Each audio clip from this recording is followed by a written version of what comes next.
پێت وایە ئەو بایکۆتکردنی ئێستا هەیە هیچ بنەمایەکی دەستوری و شەرعی تێدا مۆجود هەیە؟ سڵاو لێوەی بەڕێزیش لە ڕاستیدا بەپێی یاسا و ڕێسا بەرکارەکانی دەوڵەتی عێراقەوە دەستوری هەمیشەی عێراقی ساڵی 2005 وڵاتی عێراق وڵاتێکی فیدراڵی موحەدیە گرتووە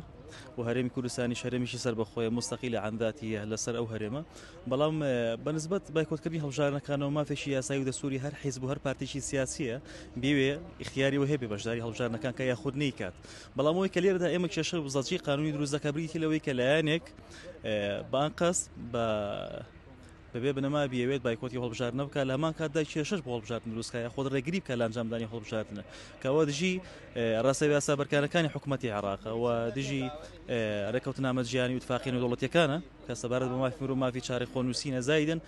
پێچەوانی بڕگە و مادەکانی دەستوری هەمیشەی عێراقیشە بۆی لە ئاساسدا هەر کەسێک هەر حیزبێک هەر پارتێک مافی یاسایی خۆیەتی چ بایکۆت بکات چ بەشدار بێت بۆ مەرجەی ڕێگری لە بەڕێوەچوونی هەڵبژارنێکی شەفاف و پاک و ڕێک و پێک نەکات چونکە لە ئاساسدا ڕێگەریکردن لە بەڕێوەچوونی هەڵبژارنەکانی هەرێمی کوردستان و لە نتیجەدا دەبێتە هۆی ئەوەی کە مەترسی لەسەر قاواری هەرێم دروست بێ مەترسی لەسەر دام و دەستگا حکومی و فەرمیەکانی حکوومەتی هەرێم دروست بێ هەروەها دەکرێت سومعی دەکرێت لە کۆتاییدا ئەم بایکۆتکردن یاخود ڕێگەریکردن لە هەڵبژاردننی هەڵبژارنەکان بکرێتە یاخود ببێتە هۆی ئەوەی کە